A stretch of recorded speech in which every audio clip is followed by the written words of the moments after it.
السلام علیکم ناظرین، کورٹ رپورٹنگ وز ذیشان سید میں خوش آمدید۔ ناظرین، آج امپورٹنٹ بات کریں گے اور چونکہ 7 سال پرانا کیس ہے تو آج اس پہ بحث کریں گے۔ آپ کو یاد ہوگا پاکستان کی تاریخ کا ایک سیاہ ترین واقعہ ہوا تھا 16 دسمبر 2014 کو، جب آرمی پبلک اسکول پشاور میں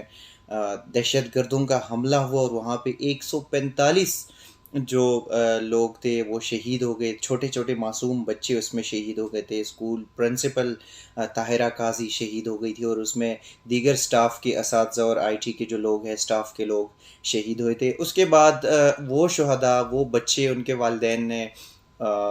اسلام آباد کے پاکستان سپریم کورٹ میں یہاں پہ ایک درخواست دائر کی تھی کہ جنہوں نے یہ کروایا، جو بھی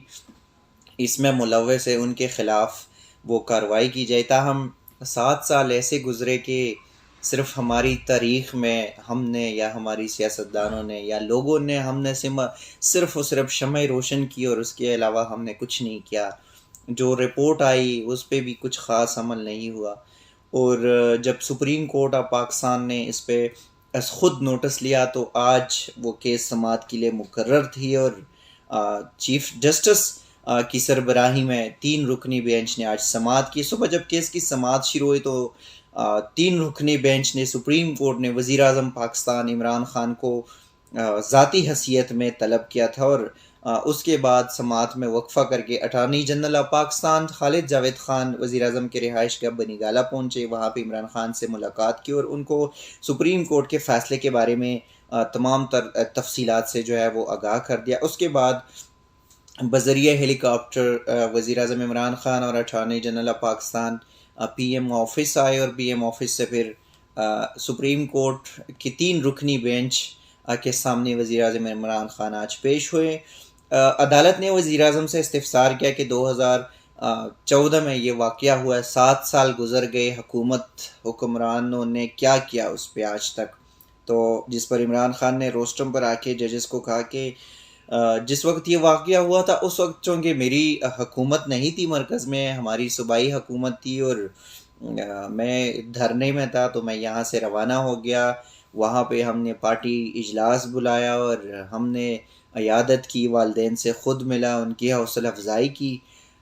اس کے بعد ہم نے معاوضہ دیا ان کو، اور مزید اس طرح کا جو ہے ہم کچھ نہیں کر سکتے تھے چونکہ جو ہونا تھا۔ لیکن عمران خان نے وہی بات ایک بار پھر دہرائی کہ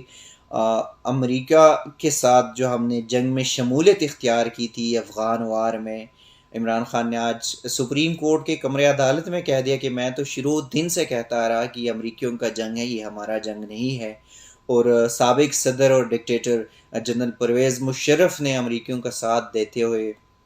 افغان وار میں حصہ لیا، اور اس کے بعد آج تک ہمارے 80,000 لوگ جو ہے وہ شہید ہو گئے، جس میں سیکیورٹی فورسز کے جوان بھی ہے، جس میں آرمی پبلک سکول کے وہ چھوٹے چھوٹے بچے بھی ہیں، اور 400 سے زائد ڈرون اٹیکس پاکستان کی سرحدات پر، پاکستانی علاقوں پہ، جنوبی وزیرستان، شمالی وزیرستان، رزمک، دتاخیل، یہ باجوڑ تک یہ جو بیلٹ ہے تقریباً جو افغان کے بارڈر کے ساتھ جتنی بھی پاکستانی علاقے ہیں اس پہ تقریباً امریکیوں کے 400 سے زائد ڈرون اٹیکس ہوئے ہیں، اس میں بھی لوگ جو ہے وہ جان بحق ہوئے ہیں۔ جس پر عدلیہ نے کہا کہ یہ بتائے کہ اب تو آپ حکمران ہیں، آپ نے کیا کیا؟ وہ 400 ڈرون اٹیکس میں جو لوگ گئے ان کا کیا بنا؟ جو آرمی پبلک سکول کے شہداء کے والدین ہیں ان کے لیے کیا کیا؟ کن لوگوں کو کوئی کارروائی آپ لوگوں نے کی؟ جس پر وزیراعظم عمران خان نے کہا کہ ہم جو ہے وہ معاوضہ ہم نے دیا ہے، اس کے بعد ہم نے کچھ خاص کیا نہیں۔ جسٹس قاضی امین صاحب نے کہہ دیا کہ اگر آپ نے صرف معاوضہ دیا ہے تو آپ اپنا معاوضہ واپس لیں۔ تاہم سپریم کورٹ نے یہ بھی کہا کہ اگر اتنے 7 سالوں میں آپ نے آج تک کچھ نہیں کیا، اور آپ ہمارے جسٹس قاضی امین صاحب نے وزیراعظم عمران خان کو مخاطب کرتے ہوئے کہا کہ آپ ہمارے وزیر اعظم ہیں، ہم آپ کا احترام کرتے ہیں، لیکن اس میں پیش رفت ہونی چاہیے۔ ان کے والدین کی جو کنسرن ہے وہ آپ خود ان سے ملے اور ان کی کنسرن جو ہے وہ کوشش کرے کہ ان کو حل کرے۔ تاہم سپریم کورٹ نے عمران خان کو 4 ہفتوں کے لیے سماعت ملتوی کر دی، اور ان سے کہا کہ 4 ہفتوں میں دستخط شدہ وزیراعظم کے دستخط شدہ دستاویزات جو ہے وہ جامعہ رپورٹ وہ سپریم کورٹ آف پاکستان میں جمع کرے۔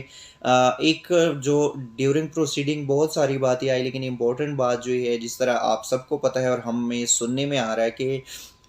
حکومت پاکستان، جو کہ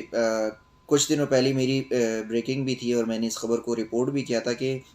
حکومت پاکستان کا افغان طالبان کی اس پہ مدد سے تحریک طالبان کے ساتھ جو ہے وہ مذاکرات جاری ہے، اور پہلا دور جو ہے وہ شروع ہو چکا ہے۔ اس میں جو حقانی نیٹ ورک کے بہت اہم رہنما ہے، سربراہ ہے اور افغان وزیر خارجہ بھی ہے، سراج الدین حقانی کے اس پہ ثالث کا کردار ادا کر رہے ہیں، اور وہ مذاکرات جو ہے وہ تحریک طالبان کے ساتھ جاری ہے۔ اس میں تحریک طالبان کا جو ذرائع کے مطابق تحریک طالبان کا جو پہلا وہ مطالبہ تھا وہ یہ تھا کہ ہمارے جتنی بھی قیدی ساتھی قید میں ہیں وہ ان کو رہا کیا جائے۔ اس کے بعد سیز فائر کا انہوں نے باقاعدہ اعلان کر دیا، ان کا نوٹیفیکیشن بھی جاری ہو گیا۔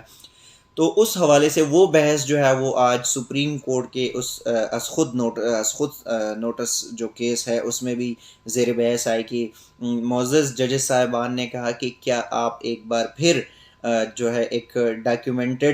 ڈاکومنٹس کے سامنے سرنڈر ہونا چاہتے ہیں، یعنی کہ آپ جو معاہدہ کر رہے ہیں وہ ان لوگوں کے ساتھ آپ معاہدہ کر رہے ہیں جس نے آپ کی ملک کی 80,000 لوگوں کی جانی لی ہے۔ اس میں آپ کی سیکورٹی فورسز ہے، اس میں آپ کی سرکاری املاک کو نقصانات پہنچائے گئے، اس میں وہ ثانیہ APS کے آرمی پبلک اسکول پشاور کے چھوٹے معصوم بچے جو ہے وہ بھی شامل ہیں جن کے ناحق اور بے گناہ خون کو بہایا گیا۔ تو کیا آپ پھر سے وہ جو ڈاکومنٹس ہے اس کے سامنے سرنڈر ہونا چاہتے ہیں؟ تاہم وزیراعظم عمران خان نے آج تھوڑا سا اگر میں کہہ لوں کو گیند جو ہے وہ عدلیہ کے کورٹ میں پھینکنے کی کوشش بھی کی۔ انہوں نے کہا کہ قانون جو ہے وہ آپ حکم کرے، قانون سے بالا تر کوئی نہیں ہے، اس ملک میں مقدس گائے کوئی نہیں ہے، آپ حکم جاری کریں، ہم ایکشن لیں گے۔ اب دیکھنا یہ ہے کہ سپریم کورٹ آف پاکستان جو ہے وہ کیا واقعی میں کوئی ایکشن لیتے ہیں یا نہیں۔ کیا جو معاہدہ ابھی ہونے جا رہا ہے، جو کہ ابھی پہلا دور ہوا ہے تحریک طالبان کے ساتھ، کیا وہ معاہدہ کامیاب ہوگا یا نہیں، کیونکہ اس پہ بہت سارے کانسیکوینسز ہے اس معاہدے کی بھی، اور خاص کر ان شہدا کی فیملیز کی جنہوں نے اپنے بچے گنوائے ہیں، جنہوں نے اپنے اپنوں کو کھویا ہے ان دہشت گردوں کے ہاتھوں۔ اب دیکھنا یہ ہے کہ 4 ہفتے بعد وزیراعظم عمران خان جو رپورٹ سپریم کورٹ میں جمع کرا دیتے اس پہ سپریم کورٹ کیا فیصلہ کرتی ہے، اسی جو بھی تفصیلات ہوں گے وہ آپ کو آگاہ کرتے رہیں گے۔ تب تک کے لیے دیجیے گا اجازت، اللہ حافظ۔